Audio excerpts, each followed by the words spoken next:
توجہ نہیں. حالانکہ عمل کا وزن ان دو معیاروں کے ساتھ بیٹھے گا، اخلاص کی حفاظت ہو اور پیغمبر علیہ السلام کی سنت کی اتباع. اگر اخلاص نہیں ہے، سنت پر عمل ہے، اس عمل کا کوئی وزن نہیں. اور اگر اخلاص ہے مگر پیغمبر علیہ السلام کا طریقہ اور آپ کی سنت مفقود ہے، اس عمل کا کوئی وزن نہیں. وزن ان دو چیزوں کے ساتھ ہوگا، اخلاص کی حفاظت کے ساتھ اور پیغمبر علیہ السلام کی سنت کی مطابقت کے ساتھ. یہ ہے قاعدہ مرحلہ میزان میں کامیابی کا. اور جہاں تک حوض کوثر کی بات ہے، وہاں کامیابی کے لیے کیا قاعدہ ہے؟ عقیدے کی ضرورت ہے، عمل کی ضرورت ہے، لیکن سب سے بڑھ کر امام الانبیاء کی اتباع چاہیے. ایسی اتباع جو ہر قسم کی بدعت سے خالی ہے. بدعت نہ. صحیح حدیث کے مطابق کچھ لوگ حوض کوثر کی طرف بڑھیں گے قیامت کے دن. نبی علیہ السلام ان کو آتا دیکھیں گے، خوش ہوں گے، میری امت کے لوگ آ رہے ہیں. اچانک جبریل امین آئیں گے اور انہیں قابو کر لیں گے، گرفتار کر لیں گے، انہیں آگے بڑھنے سے روک دیں گے. نبی علیہ السلام فرمائیں کہ امتی امتی، میری امت ہے، امت کے افراد ہے، کیوں روکا گیا انہیں آنے دیا جائے. تو جبریل امین کیا فرمائیں گے؟ انک لا تدری ما احدثوا بعدک، آپ نہیں جانتے انہوں نے آپ کے بعد کیسی کیسی بدعتیں جاری کی تھی، نئے نئے طور طریقے. کچھ بدعات کا تعلق عقیدے سے تھا، کچھ کا تعلق عمل سے تھا، کچھ کا تعلق فضائل سے تھا. آپ نہیں جانتے کیسی کیسی بدعات اور نئے نئے شوشے انہوں نے چھوڑے. تو رسول اللہ صلی اللہ علیہ وسلم کیا فرمائیں گے؟ سحقاً سحقاً لمن غیر بعدی، جن لوگوں نے میرے بعد میرے دین کو تبدیل کیا، بدعات کو جاری کر کے، بدعات کو شامل کر کے انہیں دور کر دیا جائے، میری نگاہوں سے ہٹا دیا جائے، میری نگاہوں سے دور کر دیا جائے. مانا بدعت انسان انتہائی نفرت کے قابل کہ اللہ کے پیارے پیغمبر انہیں دیکھنا نہیں چاہتے. وہ نبی جو امت کی شفاعت کا حریص ہے، بڑے بڑے گناہگاروں کی سفارش کرے گا، اور نبی کی شفاعت کے ذریعے، نبی کی سفارش کے ذریعے بڑے بڑے گناہگار جہنم سے نکال کر جنت میں داخل کیے جائیں گے. لیکن وہ نبی اس ٹولے کو دیکھنا نہیں چاہتا، انہیں مجھ سے دور کر دو، میری نگاہوں سے اوجھل کر دو، یہ بدعتی ٹولہ ہے. تو حوض کوثر موجود ہے، یہ ٹھاٹھے مارتا حوض کوثر، جنت کی دو نہریں اس میں گر رہی ہیں. اتنا عمدہ پانی جس کی تاثیر یہ ہے کہ ایک گھونٹ اگر نصیب ہو جائے تو 50,000 سال تک پیاس نہیں لگے گی. بس سوچو یہ پانی کا گھونٹ حاصل کرنے کے لیے کیا قاعدہ ہے، ہمیں کیا قیمت ادا کرنی پڑے گی.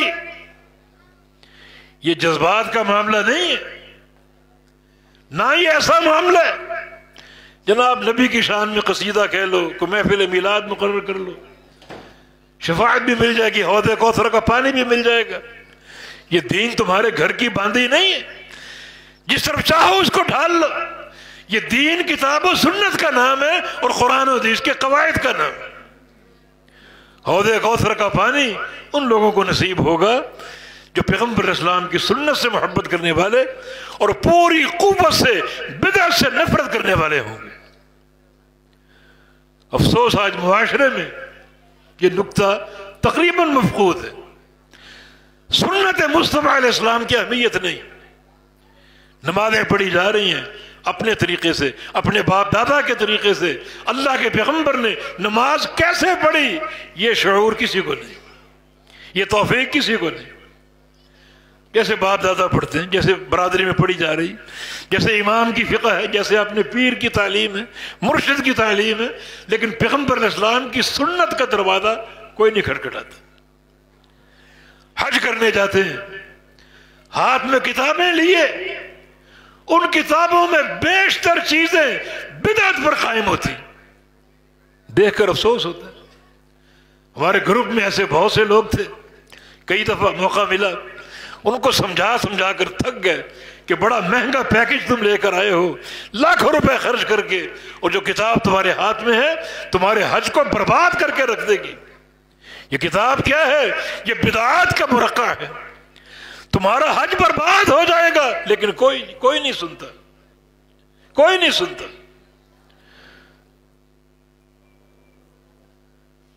اصل میں کچھ لوگ ایسے ہیں جن کے بیان میں جادو کی تاثیر ہوتی ہے۔ نبی علیہ السلام کی حدیث بھی ہے، ان من البیان لسحر، کچھ بیان جادو ہوتے ہیں، یہ اس بیان کی تعریف نہیں، جادو کفر، کفر کی مثال دے کے تعریف نہیں ہو سکتی۔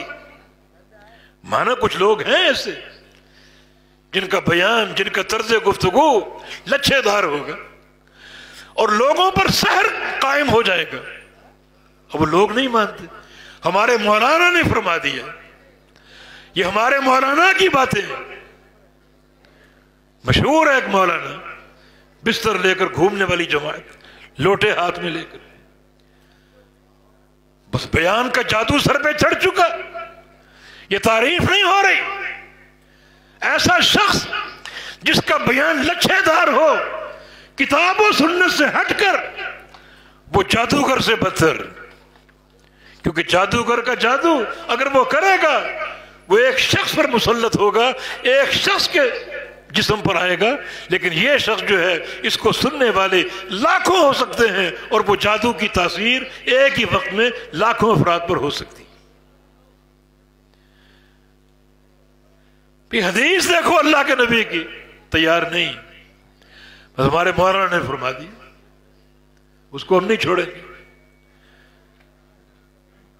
تو حوض کوثر کا پانی کیسے نصیب ہوگا؟ سنت مصطفیٰ علیہ السلام کی جو ایک حقیقت ہے اس کو تم پہچاننے سے قاصر، پہچاننا چاہتے ہی نہیں۔ روزے دیکھ لو اس میں کئی بدعات ہیں، حج دیکھ لو اس میں کئی بدعات ہیں، نمازیں دیکھ لو اس میں کئی بدعات ہیں، وضو کا طریقہ دیکھ لو اس میں کئی بدعات ہیں، یعنی ہر چیز اساسی طور پہ برباد ہے۔ تو بھائی حوض کوثر کا پانی سنت کی حفاظت پر ہے۔ جن لوگوں کے عقیدے میں، عمل میں بدعت آ گئی، انہیں جبریل امین حوض کوثر پہنچنے سے پہلے ہی گرفتار کر کے دھتکار دیں گے۔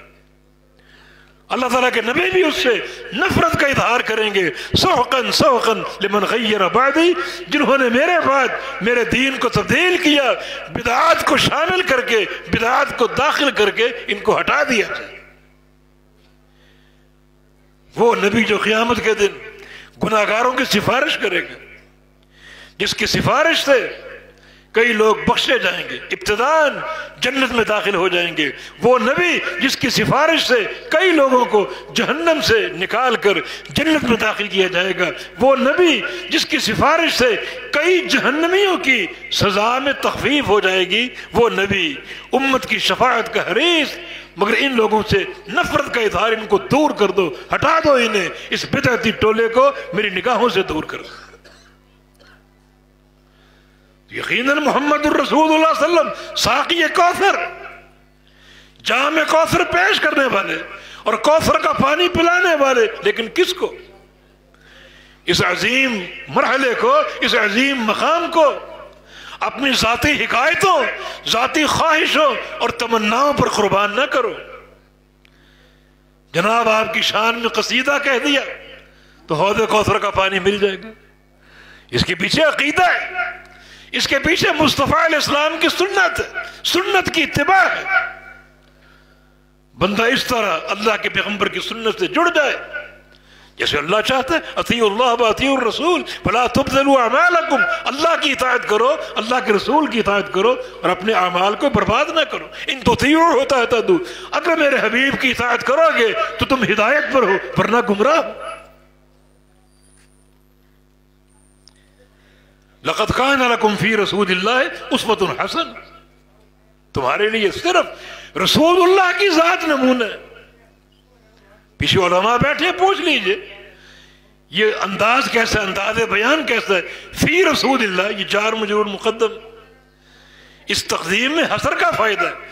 اس کا ترجمہ یہ نہیں ہے کہ رسول اللہ کی ذات تمہارے لیے نمونہ ہے. اس کا ترجمہ یہ ہے کہ صرف اور صرف رسول اللہ کی ذات ہی تمہارے لیے نمونہ ہے. کوئی باپ نہیں، کوئی دادا نہیں، کوئی قوم برادری نہیں، کوئی پیر و مرشد نہیں.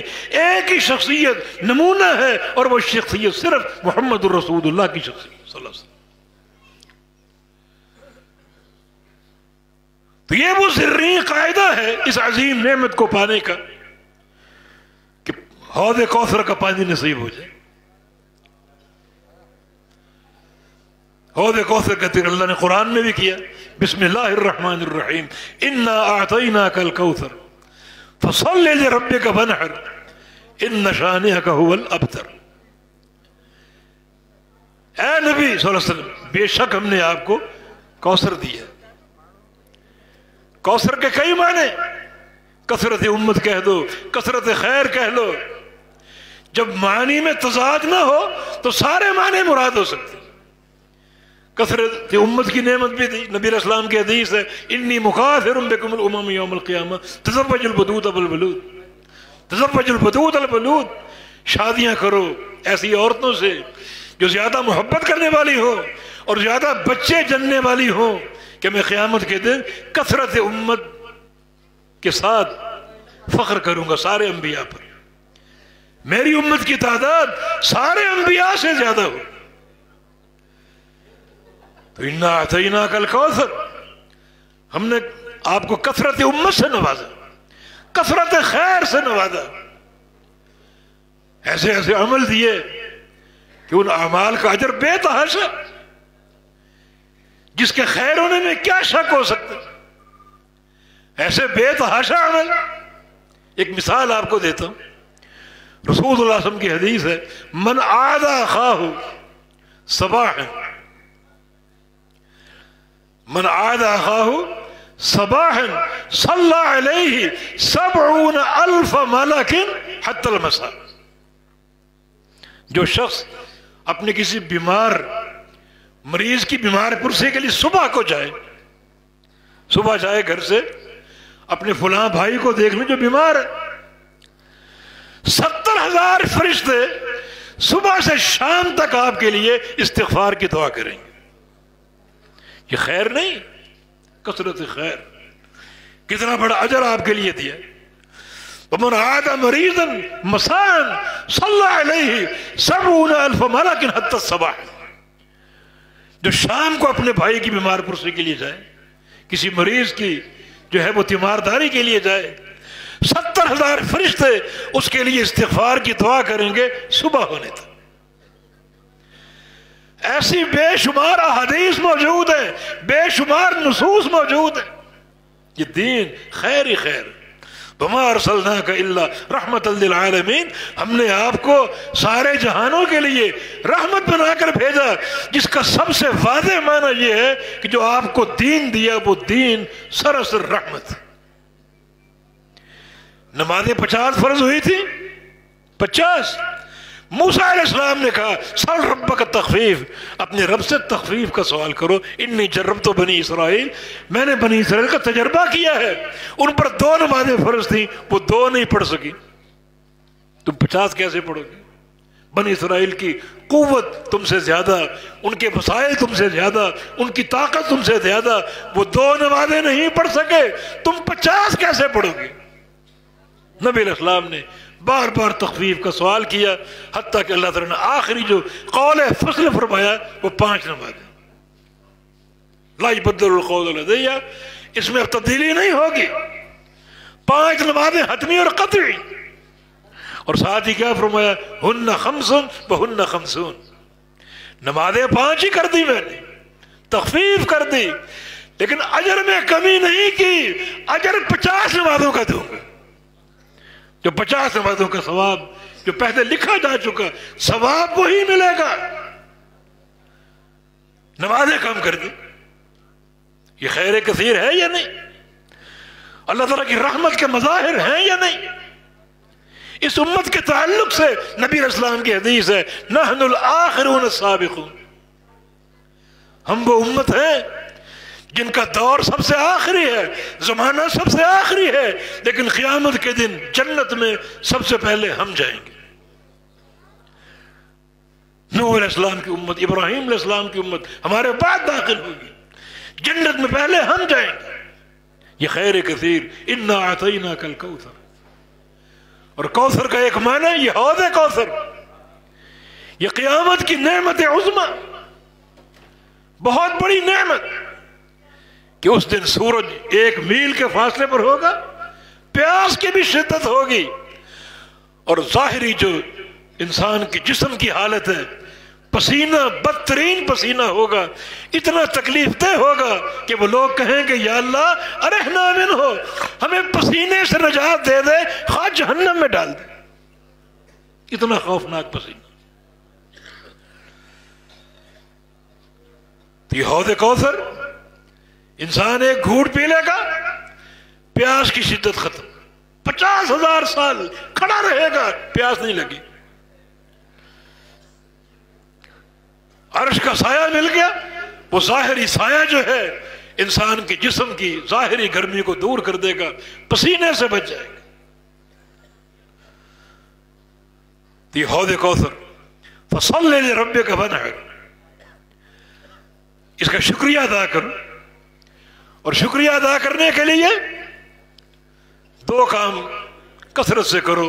فصلی لربک، اپنے رب کے لیے نمازیں پڑھو، اللہ تعالیٰ کا شکر ادا کرنے کے لیے نمازیں قائم کرو۔ وانحر، اور قربانی دو۔ نہر کا اصل معنی اونٹ ذبح کرنا، اونٹ نہر کرنا، قربانی دو، اور قربانی اللہ کے نام کی دے کر اپنے سچی محبت کا اظہار کرو، اور غرباء اور فقراء اور مساکین کو وہ گوشت کھلاؤ۔ اس کا معنی اللہ تعالیٰ کا جو احسان عظیم ہے، اگر حق شکر ادا کرنا چاہتے ہو یہ 2 کام اختیار کرو۔ نمازیں قائم کرنا، جن میں فرائض کے ساتھ نوافل بھی، فرض نماز تو پڑھنی ہی پڑھنی، لیکن نوافل کا اہتمام کرو، بڑے ان میں برکات ہے۔ قیام اللیل ہے، دن رات کی 5 نمازوں کے ساتھ رواتب اور سنتیں ہیں۔ نبی علیہ السلام نے 12 رکعت کا ایک حدیث میں ذکر کیا، صحیح بخاری کی حدیث، جو بندہ یہ 12 رکعت پڑھ لے، ظہر کی 6 سنتیں، مغرب کے 2 سنتیں، عشاء کے بعد 2 سنتیں، فجر سے قبل 2 سنتیں، یہ ٹوٹل 12 کی تعداد ہے۔ بن اللہ لہ قصرا فی الجنہ، اللہ تعالیٰ ان 12 رکعت کے بدلے اس کا جنت میں محل بنا دے گا۔ فصلی لربک، یہ نوافل ہیں، یہ رواتب اور سنتیں ہیں، صرف 2 رکعت چاشت کی، صرف 2 رکعت جو بندہ پڑھ لے، اللہ اس بندے کو لقب دیتا ہے اواب کا، کہ یہ بندہ اواب بن گیا، اس کا شمار اوابین میں۔ اوابین اللہ کی طرف رجوع کرنے والے، اللہ سے سچی دوستی اور صلح کرنے والے، اللہ تعالیٰ کی محبت سے چمٹ جانے والے، اوابین، صرف 2 رکعت۔ بلکہ نبی علیہ السلام کی حدیث ہے، انسان کے جسم میں 360 مفصلہ، 360 جوڑ ہے، 360۔ ہمیں ان کا علم نہیں، ہر جوڑ کا روزانہ شکر ادا کرنا فرض ہے۔ وہ شکر کیسے ادا کروں؟ ہر نیکی اختیار کرنے پر 1 جوڑ کا شکر ادا ہو جائے گا، 360 نیکیاں روزانہ کرنی پڑیں گی۔ لیکن فرمایا یجزی عن ذلک کلہ رکعت الضحیٰ، اگر چاہتے ہو آسانی سے 360 جوڑوں کا شکر اور صدقہ ادا ہو جائے، یہ 2 رکعت چاشت کی نماز کی پڑھ لو، کوئی لمبی چوڑی محنت نہیں، صرف 2 رکعت، 8 بجے پڑھ لو، 9 بجے پڑھ لو، 10 بجے پڑھ لو، زوال آفتاب سے قبل پڑھ لو، اوابین میں شمار ہو جاؤ گے۔ اور اللہ رب العزت یہ 360 جو جوڑ ہیں، ان کا صدقہ قبول کر کے، حق شکر جو ہے وہ قبول کر کے آپ کو اس کا اجر دے گا۔ تو فصلی لربک، اپنے رب کے لیے نماز پڑھیے، نماز پڑھیے، قیام اللیل، ان لوگوں کی نماز جو راتوں کے شاہ سوار بستروں کو چھوڑ کر مسلوں پر سوار ہوتے ہیں، دن میں گھوڑوں کی پشت پر اور رات کو مسلح کی پشت پر، اللہ کا ذکر بھی کرتے ہیں، نوافل ادا کرتے ہیں۔ تو کثرت سے نمازیں پڑھی، بنہر قربانی دیجئے۔ قربانی ایک مالدار شخص دے سکتا ہے، غریب نہیں دے سکتا، غریب بھی کوشش کرے، وہ بھی کبھی کبھی کر سکتا ہے۔ ایک حدیث میں رسول اللہ صلی اللہ علیہ وسلم نے منیحۃ العنازہ کو ایک ایسی نیکی قرار دیا جس پر انسان کو جنت مل سکتی۔ نبی علیہ السلام کی حدیث ہے، 40 خصلۃ من اتی اعلاها منیحۃ العنازہ، 40 کام ہے، 40 خصلتیں، ان میں سب سے بڑی خصلت بکری کا تحفہ دینا، دودھ والی بکری خرید کر کسی غریب خاندان کو دے دو۔ اس کا فائدہ کیا ہوگا؟ تغدو بعانیہ وتروح بعانیہ، وہ بکری صبح کے وقت اس غریب انسان کے بچوں کو دودھ کا برتن بھر کے دے دے گی اور شام کو ایک اور برتن بھر کے دے دے گی، بچے پئیں گے، ان کی پرورش ہوگی، وہ پل جائیں گے۔ فرمایا کہ ان 40 خصائل میں سب سے بڑی خصلت دودھ کی بکری ہے، کسی کو تحفہ دے دو، کسی غریب کو۔ جو بندہ ان 40 خصائل میں سے کوئی ایک کام کر جائے، ایک کام، اللہ تعالیٰ اس ایک عمل کے بدلے اس کو جنت کا داخلہ عطا فرما دے۔ یعنی یہ دودھ والی بکری تحفہ دینا سب سے بڑا کام ہے، باقی 39 کام اس سے چھوٹے، وہ بیان نہیں کیے، ورنہ ہم ایک ہی عمل کو اختیار کر کے بیٹھ جائیں، کرتے رہو۔ جو عمل سامنے ہے، جو نیکی سامنے ہے، چھوٹی سے چھوٹی ہو، بڑی سے بڑی ہو، اس کو اختیار کرو، یہ سوچ کر کے ہو سکتا ہے یہ خصلت ان 40 خصائل میں سے ہو جن خصائل کو انجام دینے پر جنت کا وعدہ ہے۔ تو یہ عظیم الشان نعمت ہے، اس کا حق شکر ادا کیجیے، کثرت سے نمازیں پڑھو، نفل پڑھو، بڑا اس کا اونچا مقام ہے، جیسے رسول اللہ صلی اللہ علیہ وسلم نے ربیعہ بن کعب سے فرمایا تھا۔ قصہ ان کا طویل ہے، اللہ کے نبی صلی اللہ علیہ وسلم نے ان سے کہا تھا سل تعطا، ربیعہ کچھ سوال کرو، مانگو، تمہیں عطا کیا جائے گا۔ دراصل رات کو وضو کا پانی لے کر اللہ کے پیغمبر کے دروازے پر بیٹھ جاتے تھے کہ اگر کبھی آپ کو رات کو پانی کی ضرورت پڑے تو آپ کو تکلیف ہوگی، کون پانی پیش کرے گا آپ کو؟ دن میں تو صحابہ آپ کے ساتھ ہوتے ہیں، آپ کے سچے خادم آپ کے ساتھ ہوتے ہیں، رات کو اگر ضرورت پڑ جائے پانی کی، کون پانی دے گا؟ پانی کا ایک ڈول بھر کے نبی علیہ السلام کے دروازے پر آ کر بیٹھ جاتے، پوری رات وہاں بسر کرتے، اور اللہ کے پیغمبر کو علم ہی نہیں۔ ایک دن آپ اٹھے، گھر میں پانی نہ ملا، پانی کی تلاش میں آپ نے دروازہ کھولا، باہر نکلے، سامنے ربیعہ بن کعب بیٹھا۔ ربیعہ تم یہاں؟ عرض کیا کہ میں تو روزانہ آتا ہوں یہ پانی لے کر، کہ مبادہ آپ کو ضرورت ہو اور آپ کو پریشانی ہو میں آپ کو پانی پیش کر سکوں۔ بڑا آپ خوش ہوئے، ربیعہ آپ کو وضو کرا رہے ہیں، اور آپ نے خوشی سے فرمایا سل تعطا، ربیعہ کچھ سوال کرو، کچھ مانگو، تمہیں عطا کیا جائے گا۔ نبی علیہ السلام سے مہلت طلب کی، مجھے سوچنے دیجیے، اتنی بڑی گارنٹی آپ نے دے دی کہ جو مانگوں گا ملے گا، سوچنے دیجیے۔ چلے گئے سوچنے کے لیے، کیا مانگوں؟ اپنا فقر سامنے تھا، پیٹ پر پتھر باندھتے تھے، خاندان کا فقر سامنے تھا، کوئی دنیا مانگ لیتے، کوئی باغ مانگ لیتے، اونٹ اور گائے کا ریوڑ مانگ لیتے، لیکن نہیں، یہ چیزیں ظاہر ہونے والی، کوئی ایسی چیز مانگو جو لا زوال ہو، جیسے جنت۔ پھر سوچنے کہ جنت میں بھی بہت سے لوگ جائیں گے، اور کوئی اعلیٰ چیز طلب کرو۔ ذہن میں ایک بات آ گئی، اللہ کے پیغمبر کے پاس آ گئے، ربیعہ تم نے کیا سوچا؟ عرض کیا اسألک مرافقتک فی الجنہ، یا رسول اللہ صلی اللہ علیہ وسلم مجھے جنت چاہیے، اور جنت میں آپ کا ساتھ اور آپ کی رفاقت چاہیے، یہ اعلیٰ چیز۔ فرمایا اعنی علی نفسک بکثرۃ السجود، تم نے بہت اونچا سوال کر لیا.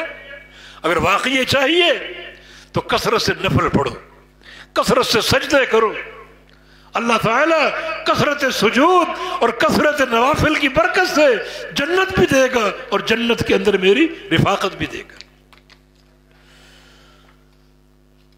تو اللہ تعالیٰ اگر نعمت دیتا ہے تو نوافل ادا کیجیے، قربانیاں دے کر غرباء کو کھلائیے، ان کا پیٹ بھرو، یقیناً حق کی شکر ادا ہوگا. فرمایا کہ ان شانئک هو الابتر، جو آپ پر عیب جوئی کرتا ہے اور یہ کہتا ہے کہ آپ کی نسل ختم ہو جائے گی. اللہ کے پیغمبر کے بیٹے یکے بعد دیگرے فوت ہو رہے تھے، سارے بیٹے فوت ہو گئے. سب سے بڑا بیٹا کا عبداللہ 1.5 سال کی عمر میں فوت ہو گیا، باقی اس سے پہلے فوت ہو گئے. تو کفار مذاق اڑاتے تھے کہ آپ کی نسل ختم ہو جائے گی. فرمایا کہ آپ پر یہ عیب جوئی کرنے والے وہ خود ابتر ہیں، خود ان کا ذکر، ان کا نام، ان کا نسب منقطع ہو جائے گا اور کوئی ان کا نام لیوا نہ ہوگا. اور آج محمد مصطفیٰ علیہ السلام کا نام، اس کا ڈنکا دنیا میں گونج رہا ہے. برفعنا لک ذکرک، ہم نے آپ کے لیے آپ کے ذکر کو اونچا کر دیا. جہاں جہاں اللہ کے نام کی گونج ہے وہاں وہاں محمد مصطفیٰ کے نام کی گونج ہے صلی اللہ علیہ وسلم.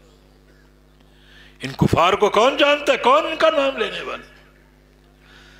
تو اللہ تعالیٰ کی طرف سے خیر کثیر. یہ چھوٹی سی سورت اللہ کے پیارے پیغمبر کی سیرت حمیدہ پر مشتمل. تو یہ ساقی کوثر، انا اعطینا کل کوثر، اللہ تعالیٰ کی عظیم نعمت جو آپ کو عطا ہوگی، جس کا اللہ نے وعدہ کیا. تو اس کو حاصل کرنے کے قواعد، ان پر ہمیں غور کرنا چاہیے اور ان کو پوری قوت سے اپنا لیجیے. وہ 2 قاعدے ہیں. سنت سے محبت کوٹ کوٹ کے بھری ہے، اسی طرح بدعت اور بدعتی کی نفرت بھی آپ کے دل میں کوٹ کوٹ کے بھری ہے. بدعت انسان اللہ اور اس کے رسول کا دشمن ہے. تبھی تو اللہ کے پیغمبر فرمائیں گے انہیں مجھ سے دور کر دو. حالانکہ آپ نے شفاعت کرنی ہے گناہ گاروں کی، مگر یہ لوگ شفاعت کے قابل نہیں. دور کر دو، انہیں مجھ سے ہٹا دو، دور کر دو.